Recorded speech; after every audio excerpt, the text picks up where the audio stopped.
रोजगार चाहिए, क्या आपके घर में बैठे बैठे रोजगार मिलेगा? कि जब तक आप जब तक आप यहाँ पर आके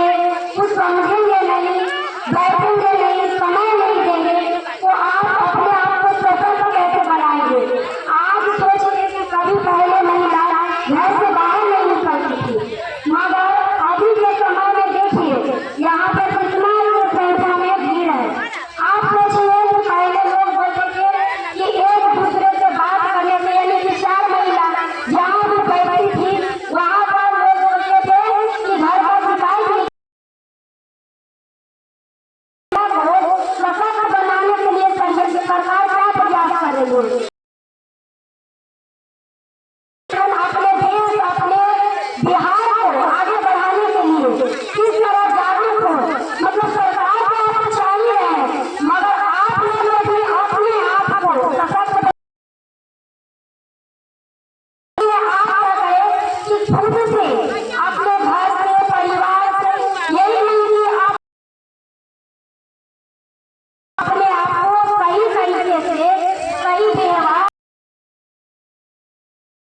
बनाने के लिए आप उनसे सहमति लें। जो पढ़ी लिखी है वो बाहर अप्लाई कर सकती है, उनसे जीविका के तौर पे रोजगार जो भी टोकरी बनाने प्रशिक्षण दिया जाता है, जो भी अपने सीएम की करती है, मगर आप लोग इतना दूर क्या हम लोग के पास घर परिवार नहीं है दीदी, मगर आप खुद सोचेंगे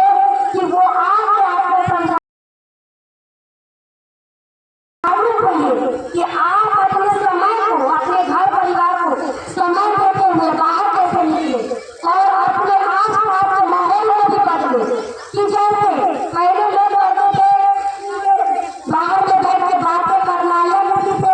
कोई भी बात करना घर का शिकायत का कहना आता था, अभी भी आप बाहर जाए तो जा रही है, क्या ये सही